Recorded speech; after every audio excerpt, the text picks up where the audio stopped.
Hello, everybody. Good to see you. And today we have a more than special, a more than welcoming friend, our SSI leg inside America. So, for the listener from Kardec Radio, I'm opening up the bridge between Ireland and the US, but our guest, Dan Assisi, is more than well known for you guys. If you don't know he's Irish, don't tell him, please. Okay? Don't tell him he's Irish. Okay? But thank you very much, Dan. Thank you very much for be with us today. It's a pleasure to have you here. So, what you say, Dan? I'm It's so amazing. A long time. We got a lot of emails. Where is Dan? Where is Dan? So Dan is here. I'm so happy to be you guys. Thank you for the invitation. It's always a pleasure to be with you guys virtually. As you were speaking, Stephen, I was looking at our beautiful background there behind our pictures, and I was reminding myself of the wonderful time we spent at the Cliffs of Moher, and just how much fun I have when I'm with you guys. So I want to thank you so Yeah. much for making the time to have me, to be together. I'm just really happy to be with you. Great, great. So, in order to start, I will do the initial prayer. So, for you guys, if you want, if you can, close your eyes. If you are driving and listening to this, please don't close your eyes. But raise up your thoughts towards Master Jesus, towards our mentors, and ask them to stay with us, to enlighten our spirit. May this message reach out all hearts who are desperate, who are feeling some level of anxiety, who are sick, who are hopeless. May this message today reach them and allow them to reinvent themselves.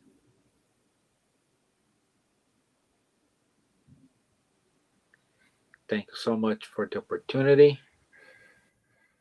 So be it. Amen. Okay, Dan. Today, Dan, we're gonna talk about Marta, Mary, and us. I'm just thinking here, Dan. Who am I now, Mary or Marta? I'm still figuring out, and I hope you're giving me some guidelines to find out my answer. That's a great question, friend. I ask myself all of the time. And I think that this is one of those wonderful stories from the gospel, right? From the New Testament. And we'll talk a little bit about that because I think it's wonderful because it's especially applicable to our times when we are trying to figure out what is this new world going to look like? How do we make sense of our lives? How do we make sense of this COVID situation, and what kind of people in society are we going to emerge as after all this is done? So this question of, are we Martha? Are we Mary? Are we both? Who are we? Right? I think is an important one. Yeah. And so you're very right. Okay.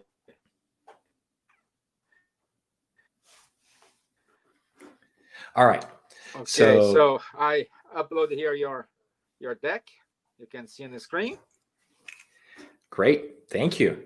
Okay. So my friend, I'm behind the scenes. Break a leg. All right. Thanks, everyone. I just want to say again, thank you, Stephen, and hi to everybody who's out there and potentially watching today. I see some folks chiming in already. Hi, Cassia. Hi, Gabrielle. Hi, Elsa. Good to see you. So glad to see you guys here. It's really amazing how we can feel close and how we can feel together, even when we are doing things virtually. And I always say this because I mean it.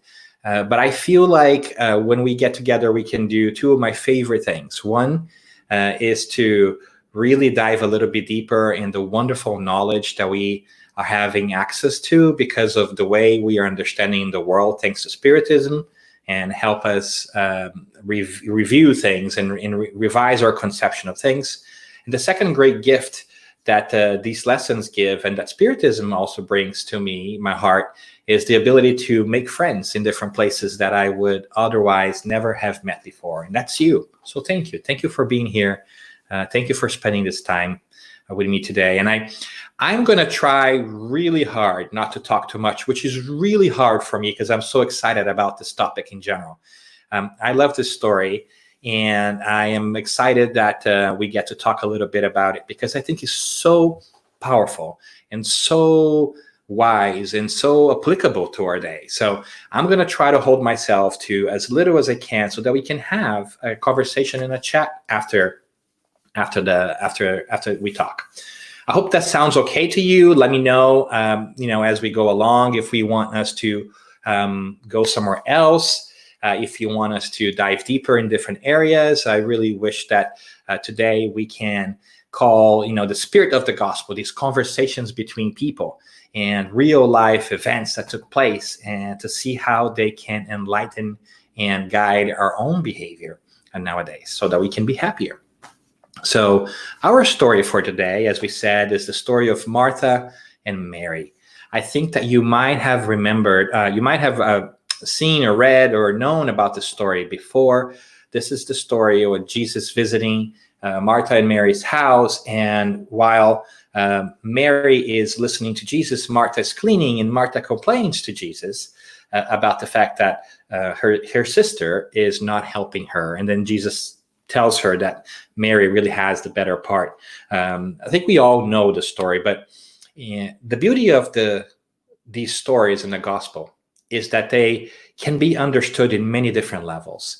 At first, we have this narrative, we have this story about priorities, right? About whether we take care of cleaning our home or listening to Jesus. And I think that the message that we get out of this is clear. We know where our priorities lie. And I think that makes sense to everyone. But what I really like about this story and all the other stories of the gospel is that when we dive deeper, we notice different nuances. We notice different things that shed even more light into different ways of going about doing things. So I hope that as we talk here today, we are going to realize that Martha is not as shallow as sometimes we make her to be. So there's a lot of thought that goes into her dialogue and the things that she was doing. So I want to kind of go through that with you today. And if I may, I want to start by just basically reading the 5 different verses that the story comes from. We have this story. We're going to use Luke today. And so we want to make sure that we do that so that you can kind of just have a sense of where the story is. And then we're going to take some time to go through each individual part of the story, right? So bear here with me as we go through this and we build some context, and then we'll dive deeper. All right. So as I said, this story is also found in Luke chapter 10, verses 38 to 42. So just 5 little verses. So let's read those and then kind of talk about them. So it starts like this. As Jesus and his disciples were on their way, he came to a village where a woman named Martha opened her home to him. She had a sister called Mary, who sat at the Lord's feet listening to what he said. But Martha was distracted by all the preparations that had to be made. She came to him and asked, "Lord, don't you care that my sister has left me to do the work by myself? Tell her to help me." And then Jesus replies, "Martha, Martha," the Lord answered, "you are worried and upset about many things, but few things are needed, or indeed only one. Mary has chosen what is better and will not be taken away from her." So lovely story, very simple story that I think that we get from the beginning, but there's more to it. So let's dive in piece by piece to see what kind of insights we can gather from such a small little passage, just 5 different verses in Luke, and see how that can be applicable to our days. And before we do that, I want to say hi to all folks who are joining us as well. Hi, Don. Always great to see you. Excited to see you always following the Spirit Society of Ireland over here. Hi, Roberta. All right, so here we go. Let's dive a little bit deeper into this. So we're going to look into the 5 different verses and kind of take different lessons from each of these different verses, because there's so much wisdom in this little story. So let's dive in.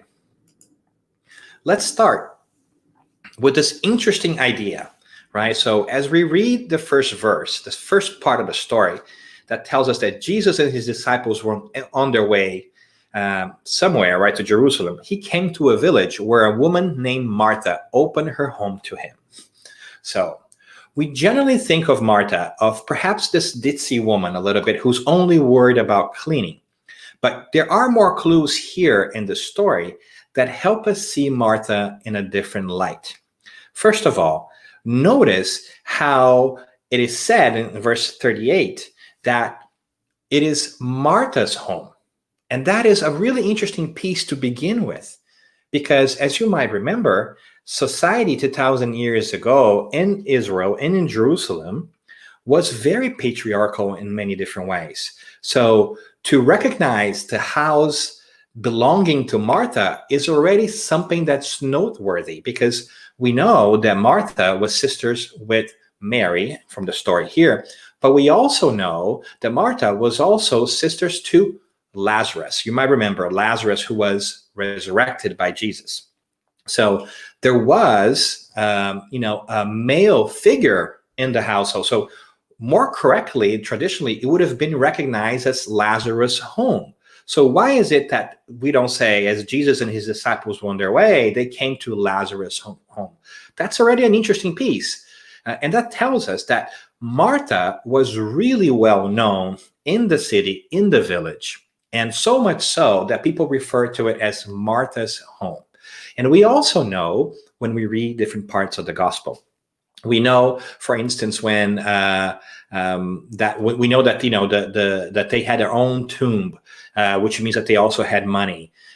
So they were not exactly poor, and we also see that because it's not easy to take 12 guests out of the blue, right?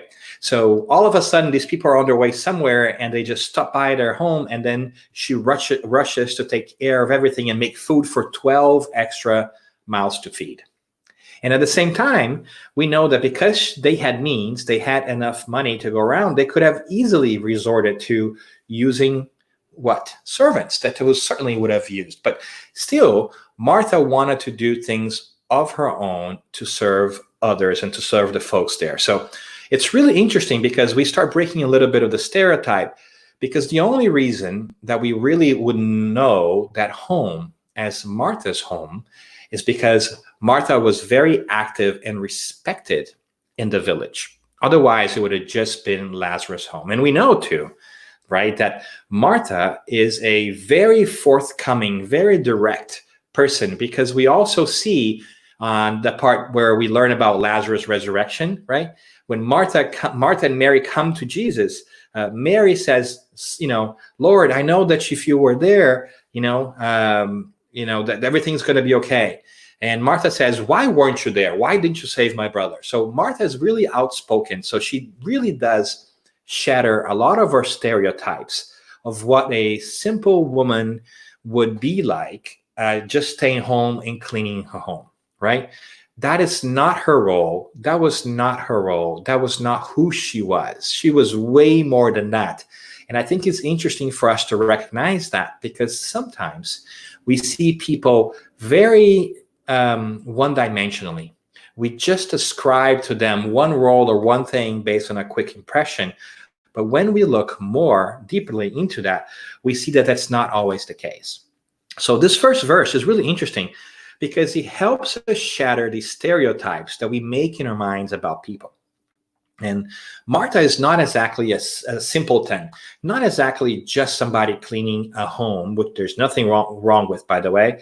She is somebody who's deeply caring for the 12 people that she has taken in all of a sudden, and she wants to give them their best. And that's why she's feeding them, and that's why she's cleaning the home without servants, because she's doing that out of the kindness of her heart. So we do well to break the stereotype about Martha. And if we do that, then we also should ask ourselves, what other stereotypes are we also holding in our hearts about the people that we encounter every day, or about the people who are near us every single day? What are the things that we can take to heart that would help us remember that we are constantly in motion, that we're constantly evolving as we have come to learn in Spiritism?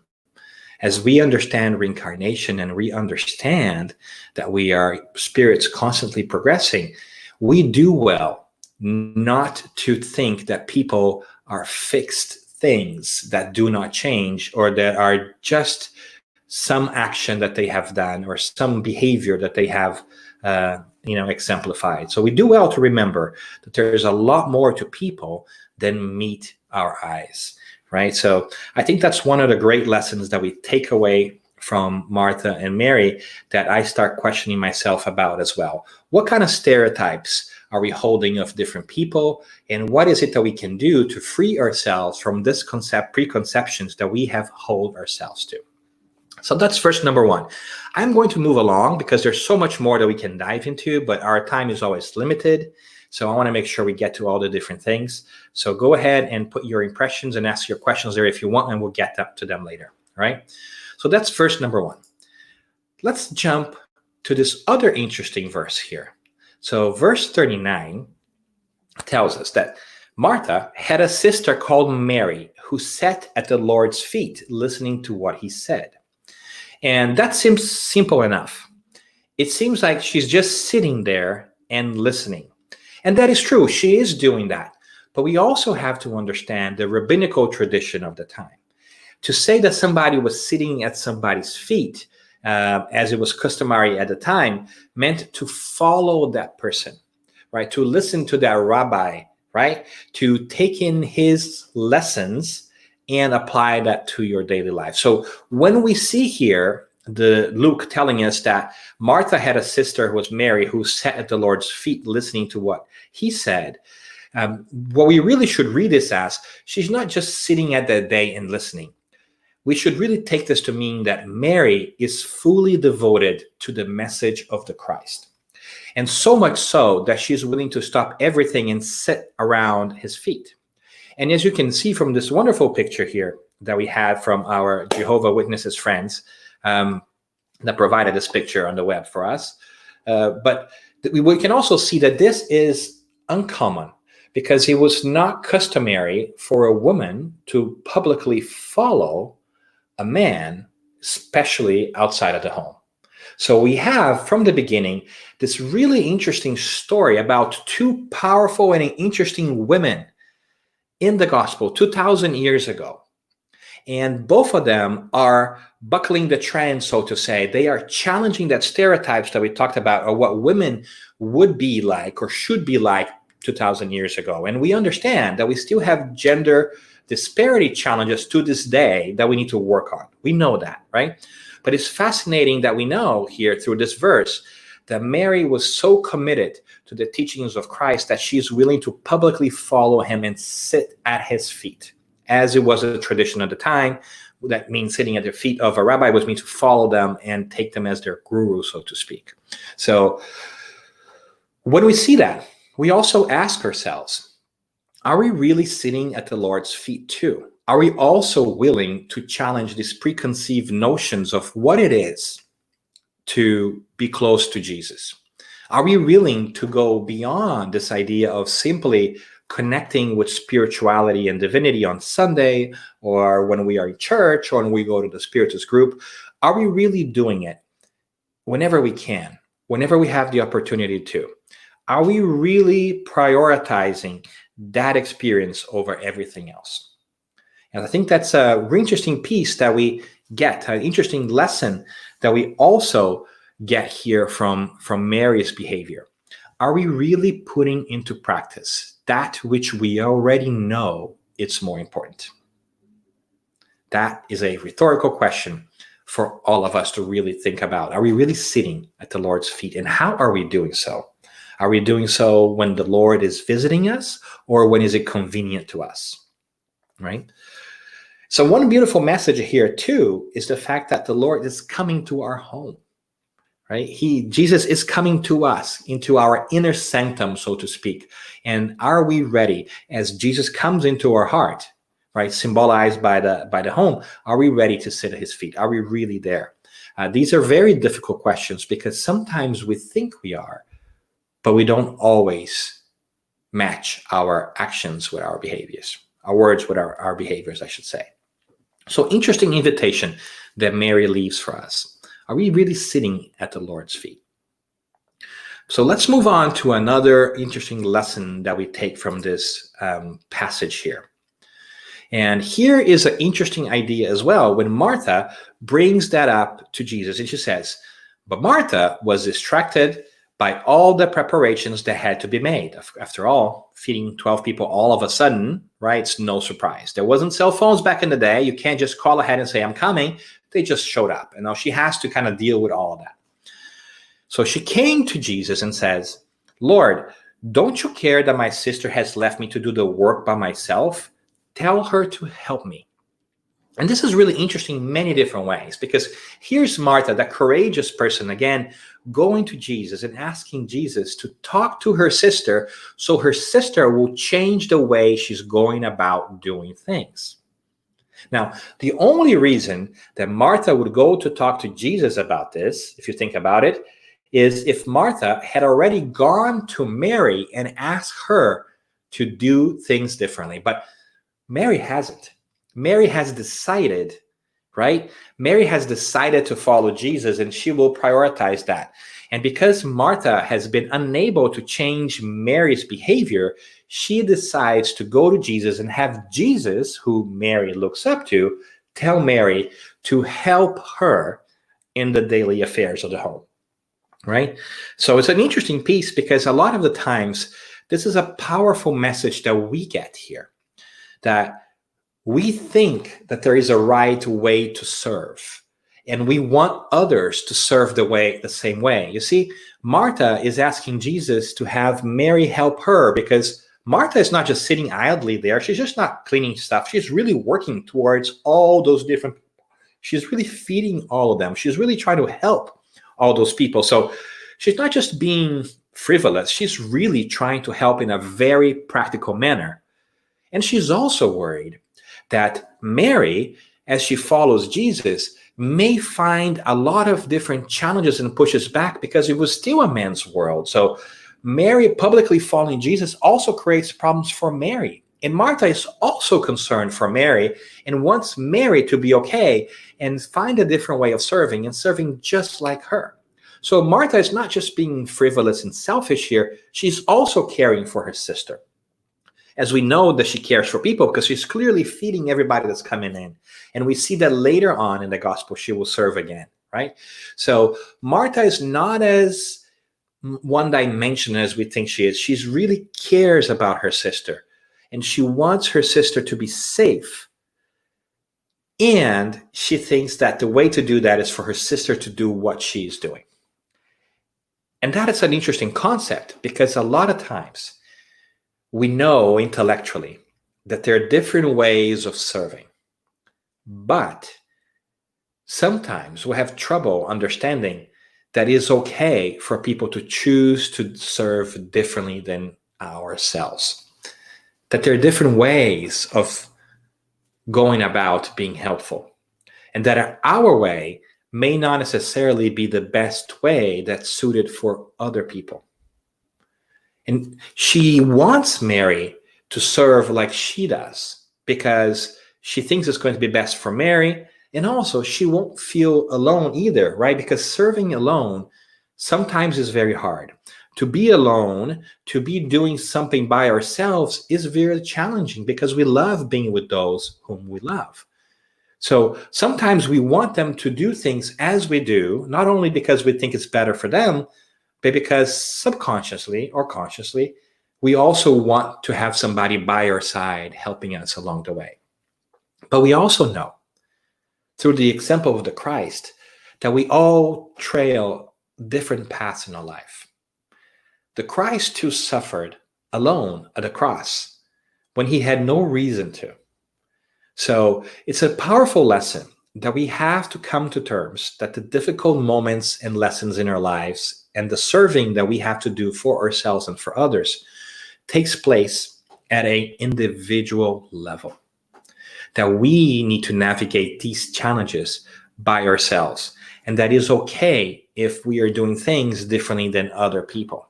And that we should not expect them to do things exactly the way we do.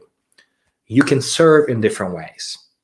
You can act and behave and contribute to the world in ways that suit you, while your neighbor can contribute to the world in ways that suit them.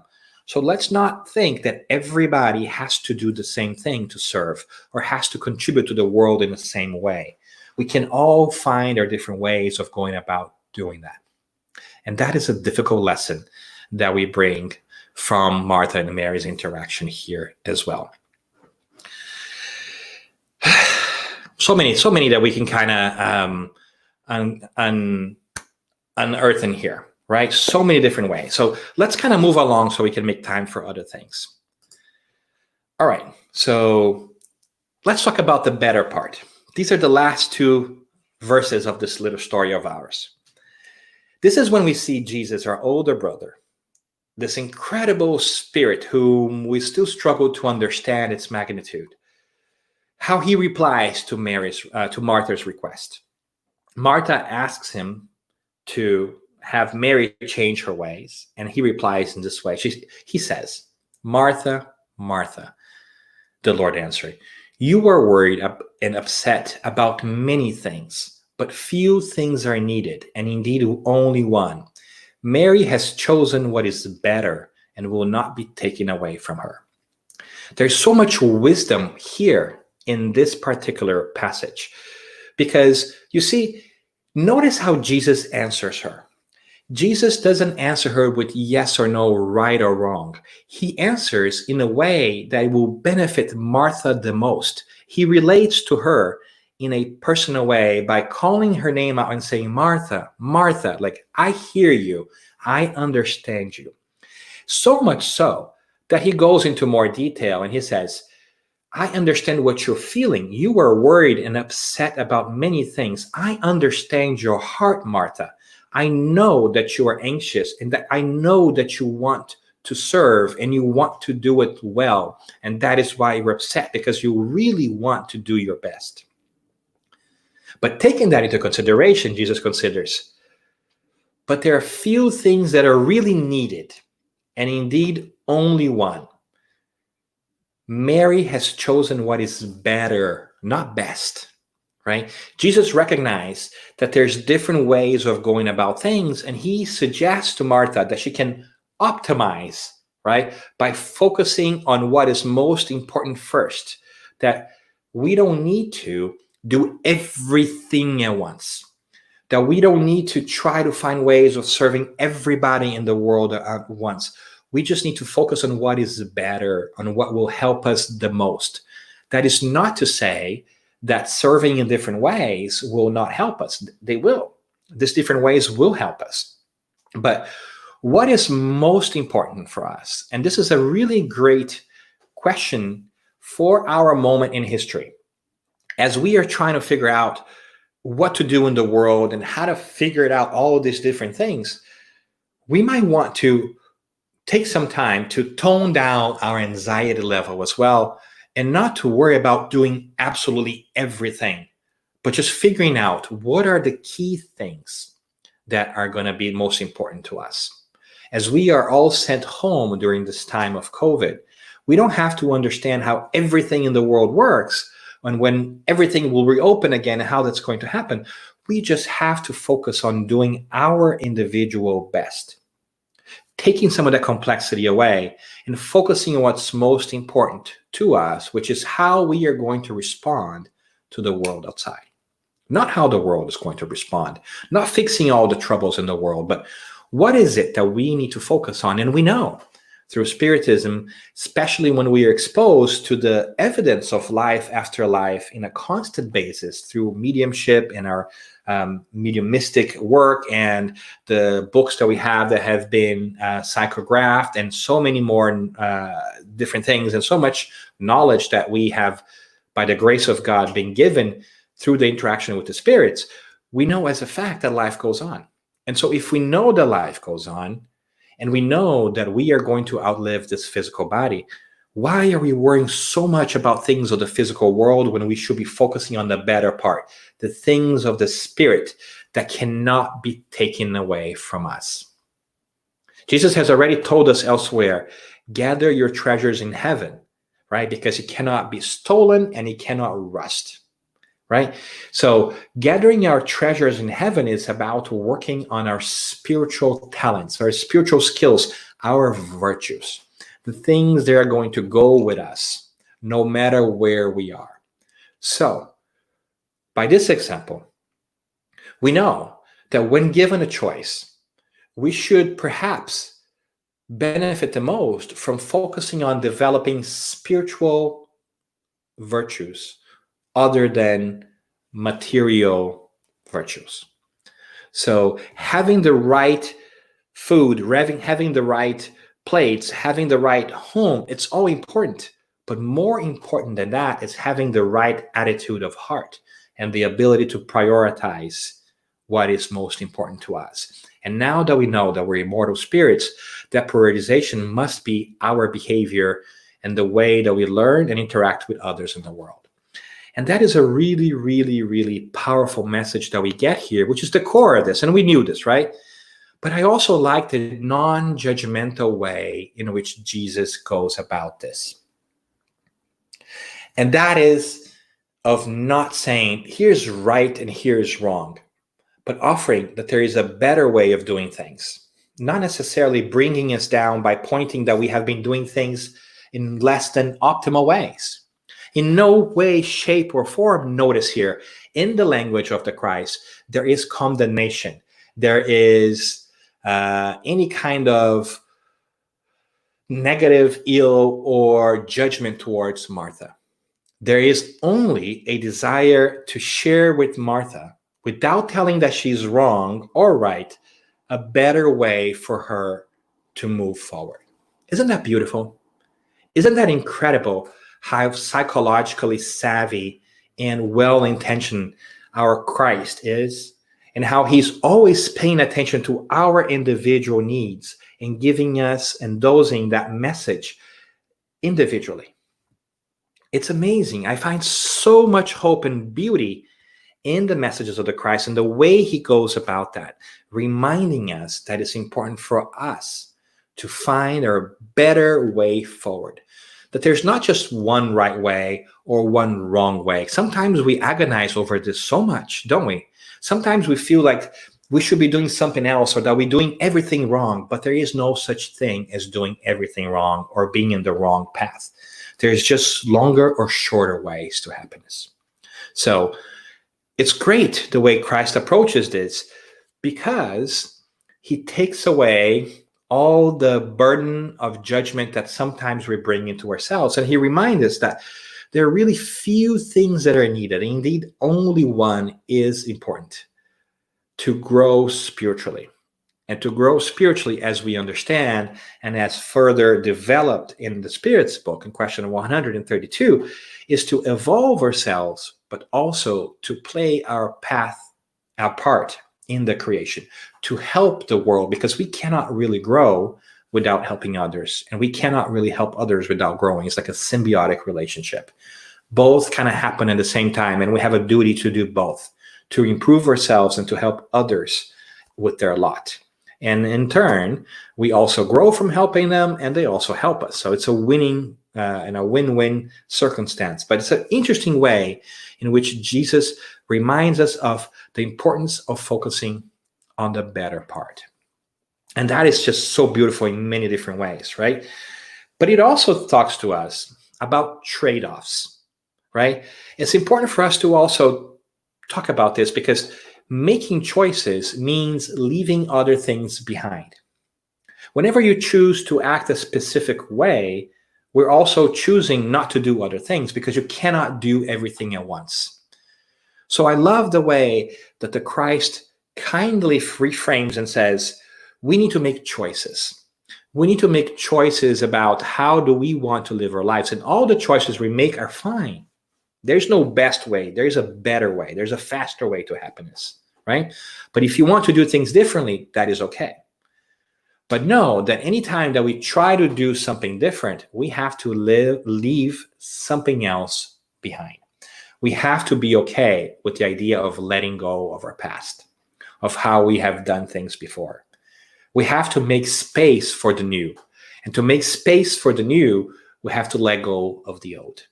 And that is hard, people, especially in this day and age where we are home with COVID and worried about the coronavirus and everything else. Maybe it's time for us to make space for the new, for a new way of living, for a new way of thinking about things and making the trade-off of not just worrying about going back to the world as it was before. Maybe this is the time that we have to reflect about the better part, that injunction in our history where we have to make a choice to live differently than we did before. Not worry about solely the material things and trying to figure out the economy and everything else that we have always been worried about, but finding different and more humane ways of moving ourselves forward while also helping others. I think it's a fascinating moment for our reflection. It's a very timely moment for us to consider what is happening in the world today and what kind of choices we are making individually and collectively to make that a better place. Right? So that's another beautiful part here that we find in the gospel that can help us. But let's go to one last insight, which I think is a really beautiful part of this story. And I think that it relates to us as well. I think that the really interesting piece here is that we have been talking about a story about Martha and Mary and Jesus. But honestly, when you think about it, this is really Martha's story. This is not Mary's story. In no point in the story, as a matter of fact, we hear from Mary. We only hear from Martha and Jesus. And I think that's very telling. And I think that's very interesting because it goes back to that fundamental point that we were making, that our lives are our stories. They're not the stories of other people that have made us do things or not. We have to understand that even when we struggle with the behavior or actions or attitudes of others, that we have no control over that. That we cannot control or dictate how other people choose to live their lives. And we cannot, therefore, victimize ourselves from actions that other people have done or have not done, or we wish that they had done or that they had not done. Our focus has to be ourselves. Our lives are our stories. We are the ones who decide how we are going to live them and how we are going to interpret them. It would be very easy for Martha to make a story in her mind that Mary has abandoned her and it was not helping her, and create a whole different set of challenges from that. But that is not the case. It was not Mary's behavior that made things harder for Martha. It was Martha's own understanding of the situation that was getting her worked up, because Mary was already figured out. She already knew what she was doing. She was already sitting at the Lord's feet. She was already working towards her own betterment. And none of that what Mary was doing was really about Martha. But Martha could have made it about Martha. She could have created a story in her mind that Mary was not helping her on purpose or what have you. And we do that so often in our lives, where we think that other people are doing things to spite us or that they are making our life more miserable. But the truth is, None of that is true, even if they're doing things to us that are unkind. That we are in control of our destinies. That we are in control of how we see and react the world. This story, friends, is never really about Mary. This story is always about Martha. It is always about how we react to the challenges that come our way that we have no control over. Because clearly Martha could not control Mary's behavior, so much so that she asks Jesus to run interference and try to change that. But that doesn't help, because trying to have other people change never works. The only thing that we can control is ourselves, and barely. We can barely control ourselves. So our field of action, our work is inside. It's dealing with ourselves. It's transforming our minds and connecting our hearts to our minds, the most difficult journey that we can make. And as we understand through Spiritism that we are immortal spirits that are constantly evolving, it becomes ever more pressing the need for us to pay attention to how we are choosing to see the world and how we are choosing to interact with the world. Because we know that everything is in shift. Everything is evolving right before our eyes. Because if we evolve spiritually, everybody else does too. Everything is changing at the same time, at the same moment. It's pointless for us to blame other folks. It's pointless for us to say that they have decided how we are going to act. We're just giving our power and our ability away when we think about that.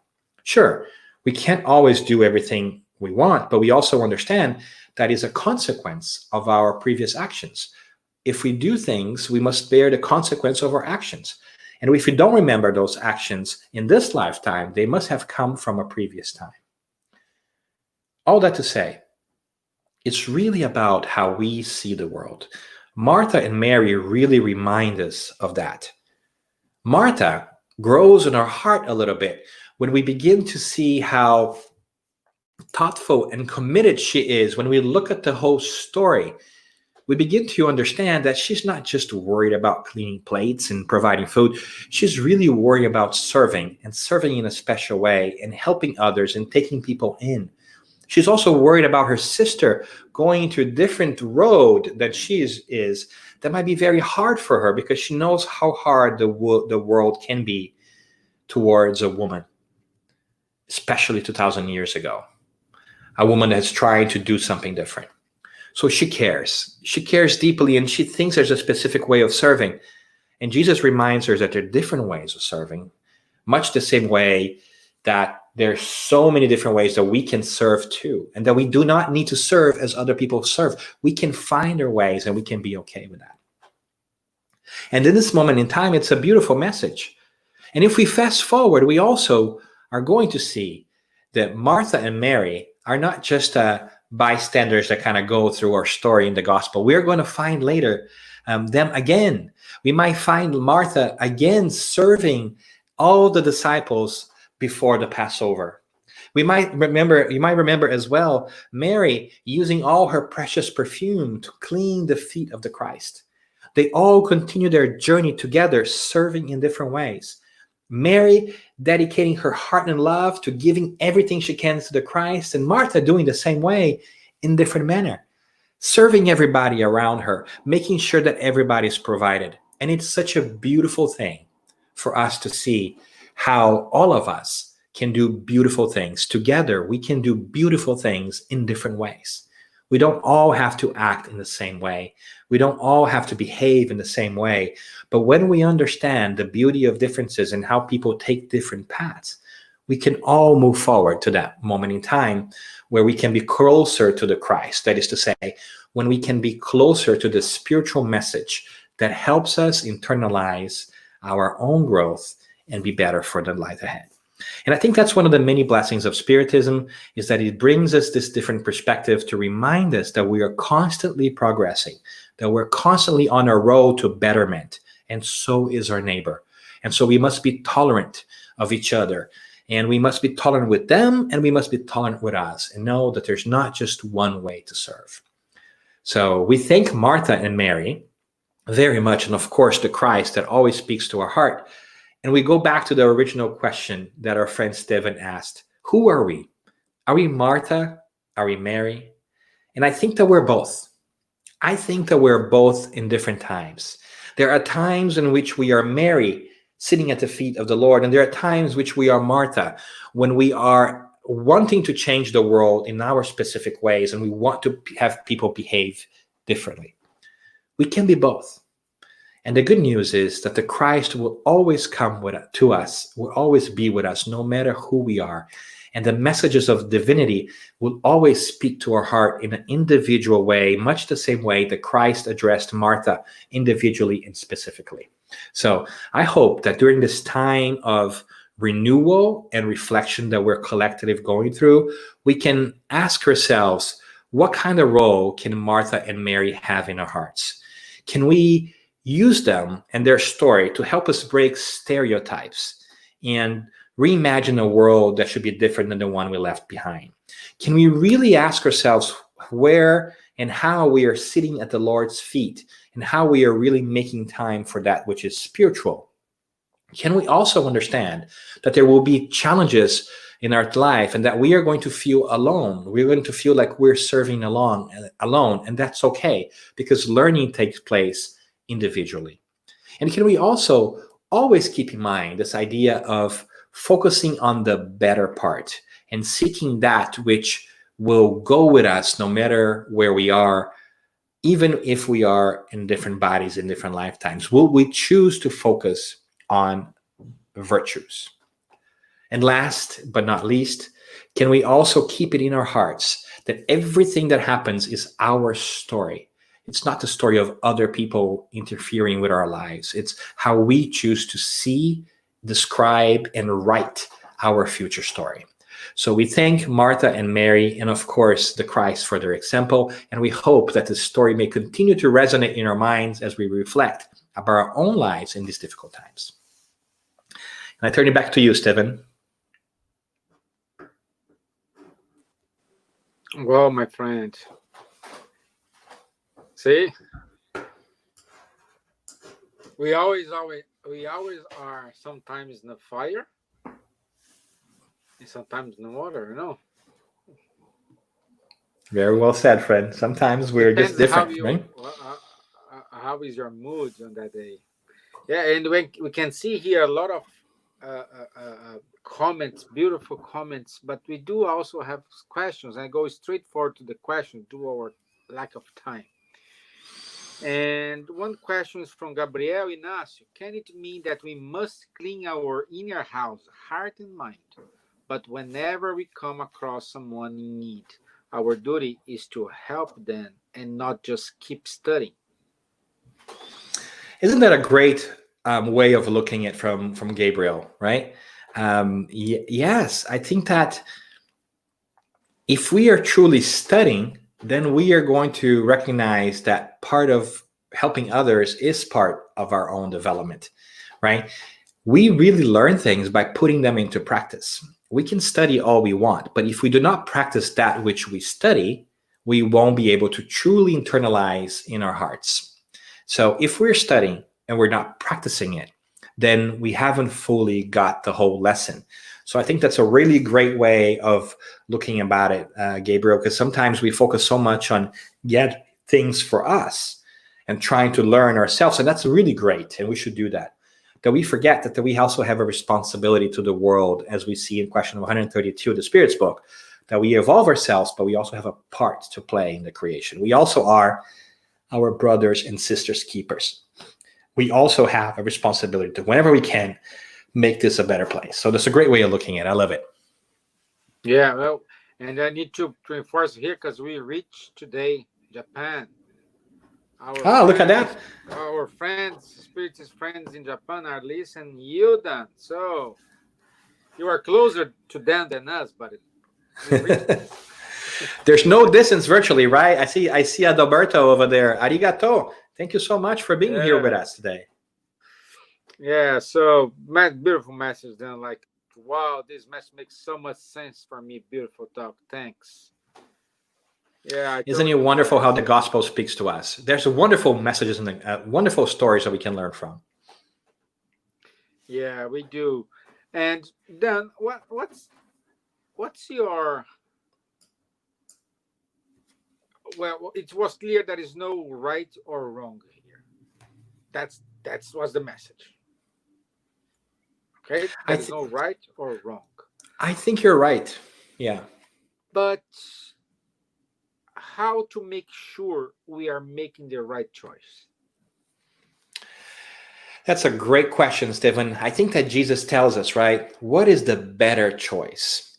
I think that it changes our perspective when we're able to stop thinking about the right choice and the wrong choice, because that sometimes makes us put so much pressure in ourselves, right? But I think sometimes we understand that we are mortal spirits that are constantly progressing. We can try to find out what is a better choice. And one way that I like to think about this, because I know that deciding what choice we take really depends on what kind of information and what kind of knowledge and learning you have done, right? So I also know that sometimes we look back in our past actions and we say, oh my goodness, why did I do that? But we forget sometimes, like, at that point in time, when you made that choice, you were not who you are today. And Yeah. so it's okay for us to also make sure that we give ourselves some grace and say, that wasn't a great choice, but I did not know better then. Now I do. Now I can do things differently. But the way that I really like to make choices, and whenever I can, I remind myself of Kardec's method, right? When he, and the spirits, when he writes the spirits book, when he puts them together, I should say, the spirits book, different questions together, he sort of suggests for us a method, right? He first starts with the facts. That's the first part of the spirits book. What are the facts? So whenever we are trying to make a choice, what are the facts? Not what we want to do, just the facts, right? Then what is the philosophy behind it? Like, how does it come together? Like part 2 of the spirits book, now after we've gone through like what's God and everything else, it talks about the spiritual world. So how does things come together, right? Part 3 of the spirits book is what are the moral implications to these things, right? So if I have the facts and I have put them together, what are the moral implications of these things, right? So how should I behave in the middle of all this? If it were not me, but it were happening to somebody else, how would I advise them to behave, right? And even before we take our next step, we're also reminded by Kardec's structure of the spirits book that we should think about what's going to happen next, right? Part 4 of the spirits book is hopes and solaces, and where we think about the future. So before making that choice and a decision, we can play this in our minds and say, if I do this, this will happen. If I do that, that will happen. Which one of these future things do I want, right? Mm-hmm. And then we go and make our decision. And sometimes we just jump the first the first part. Like we just jump to the things that we want to do, or when we're anxious, we just jump to a decision. But have we stopped to make time to think about what are the facts that I have? Do I have all the facts? How do they come together? What are the guiding principles that my ethics, my moral code tells me about? What are the things that I should consider when making these choices? If it were somebody else making these choices, how would I advise them to do that? And then what's going to happen if I make this choice or that choice? The rest is up to us. Every one of us is going to make a choice, and hopefully we'll make the better choice, the best choice that maximizes our spiritual returns, right? That we think about us, the immortal spirit, not us, the physical body in the moment. But it's really hard. It's really hard to do all of that. So rehearsing and practicing that with ourselves and reminding ourselves to kind of take a moment to breathe, I think are really important. But no matter what, remember that after we make that choice, we are going to be responsible for those consequences.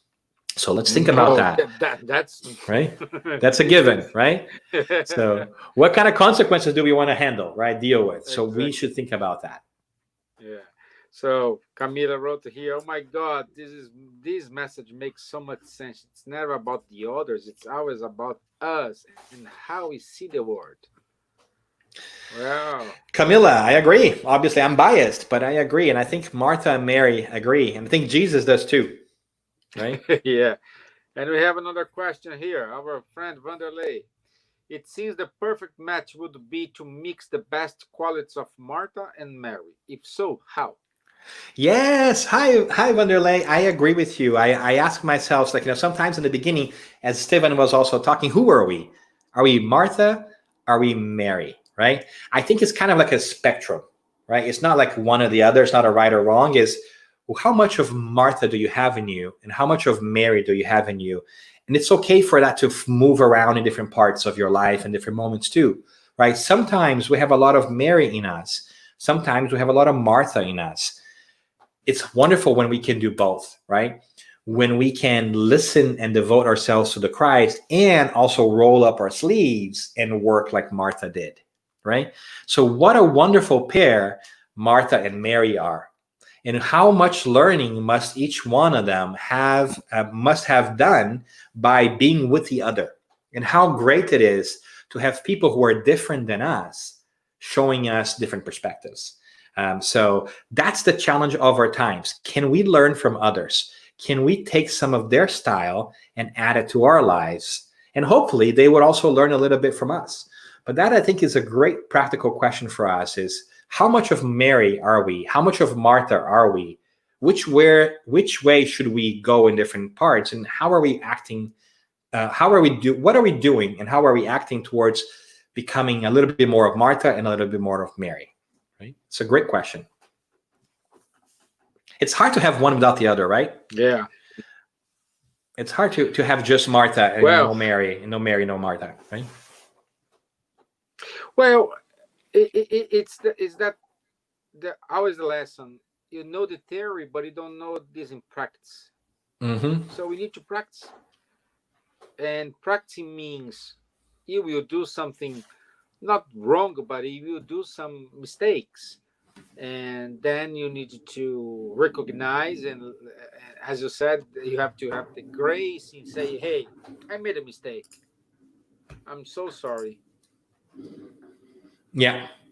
Yeah, I think that's a great point you make, right? And I think that's everything to do with what we are really talking about, right? Yeah. And how do we put that into practice?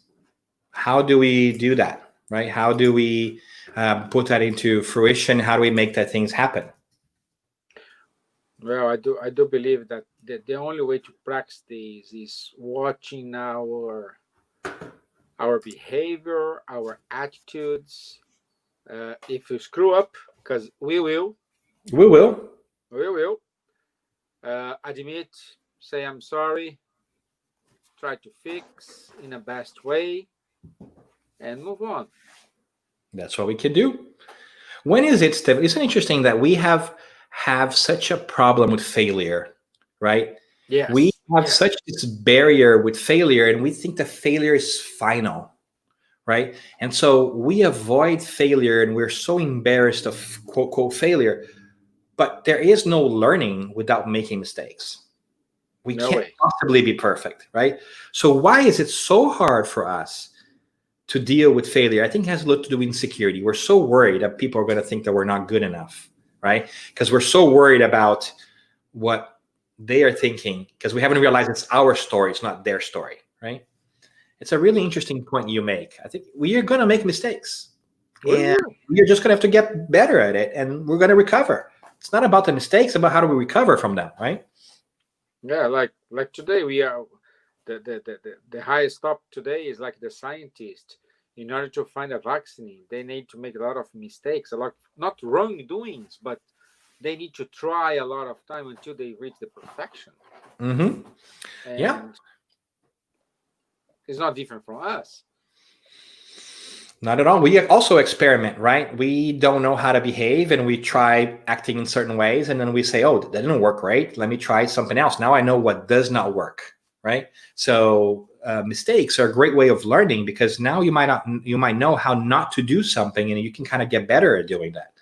But we shouldn't let that hold us back, because if we just have the fear of making mistakes, then we're going to avoid trying new things. We're just going to stay where we are. And if we do that, then how do we move forward? How do you move forward without taking a step forward, without trying something new? You don't, right? Exactly.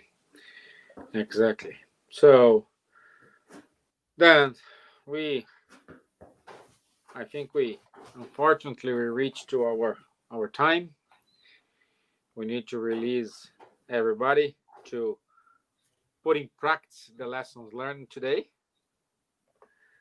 Uh, that's the good thing. But my friend, thank you very much for your time. Thank you very much for your inspirational thoughts and words. As you can see here, all the time I was popping up a lot of messages. So, you have your chair here in Ireland. Thank you. And thank you very Thank you. much for your time. No, thank you for having me. I feel closer. I feel like I traveled. I get to be there with you. I can picture, SSI's room in my mind. I can see all your faces. So thank you for giving me the opportunity to travel in my mind, in my brain, and to be Yeah. somewhere else other than my house. And today, if you want to more about Dan, today Dan will be with Divaldo. I know that's going to be pretty scary, people. Yeah. Okay. So, well, Dan, that's not a place to make a mistake. Oh, many. I'm sure I'm going to make many mistakes. Well, no, but I think it's 7:30 Brazilian time, 7:30 That's right. p.m. Brazilian time. So, if you want more about them and see this perfect storm, Divaldo and Dan, Poor watch Divaldo. that 7:30 p.m. So once more, Dan, thank you, and yes, guys, Elsa is reminding me. Yeah, it's gonna be in Portuguese. So unfortunately, there is no translation to English. But it is what it is. And you can always connect with me too if you want to get together. Connect with me on Facebook, on Instagram. That would always be in English. So you might notice that I don't really post stuff in Portuguese. There's so many wonderful Portuguese content out there. You can find that, but you can always connect on Instagram, on Facebook, Twitter, whatever it is. Dan Assisi, you'll find me, and we can have conversations in English. Yeah, you can see Dan will give a lot of speech in some spirit centers in the US. So always time to catch up and see what he has in his mind. Okay, Dan, can you do a final prayer for us? With pleasure, friend. Thank you for having me. We take a moment to reflect and put ourselves at ease, feeling the peace in our heart that comes from connecting to our true and inner essence, that of the immortal spirit that we are, created by God, here in this planet to learn and grow, being guided and assisted by wonderful souls and spirits, such as our older brother, the Christ, who comes to visit us every time that we invite him in our home, in our hearts. Today, specifically, we are grateful for the examples of those who have come before us. And we also thank God for the beautiful messages that we learn from Martha and Mary, that whatever they may be, may they also feel our gratitude for their examples, for their living, for the lessons that we can take from others who try to do their best, whatever they are, whenever they are. Thank you, Martha and Mary, for your incredible service, your history, and your story of growth. Thank you for reminding us that there are different ways of going about doing things, and that it's up to us to make our own story, and that our story is not defined by other people, but by ourselves, by the effort and the choices we make, by the decisions we take on how to behave, how to act, and how to impact the world around us. So thank you, God, for giving us the ability to do that, for trusting us and loving us so much as to allow us to make our own choices. What wonderful love. What wonderful creator to allow us to make these decisions, even when they might not be the best decisions in our own interest. But we're so grateful that even our mistakes will help us grow. And so we lift our hearts in joy as we gather together virtually here in California, out there in Dublin, in Ireland, in the UK, in Japan, and elsewhere, reminding yourselves that no matter where we are, in place or in our lives, we are always moving forward under the guidance of our older brother, the Christ, representing God for all of us. So let's feel the joy and love of taking the beautiful messages of the Christ into our heart as we prepare to make a difference in the world. And let us not for a single moment feel discouraged or hopeless, because God and the Christ is watching out for us. Thank you for a chance of being together and talking together. And I hope that more and more we can reflect on a way forward, because together we can do beautiful things. God bless us all. Amen. Amen. Amen.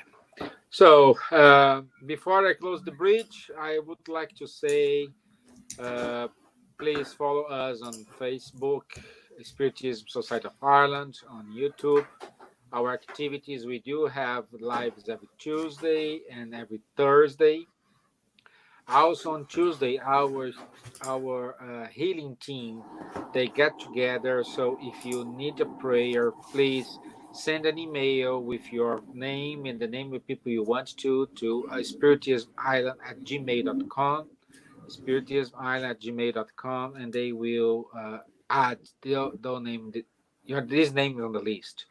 Also, every Wednesday at 8 o'clock p.m. Irish time, we do have the Spiritist Book Study Group. So if you want to join, please send an email to spiritismireland@gmail.com, and they will send you the link for the study. And also, at least but not at last but not least, we do have on Sundays our talk every Sunday at 11:15. So thank you, everybody. Thank you, Dan. Be well, people. Bye bye.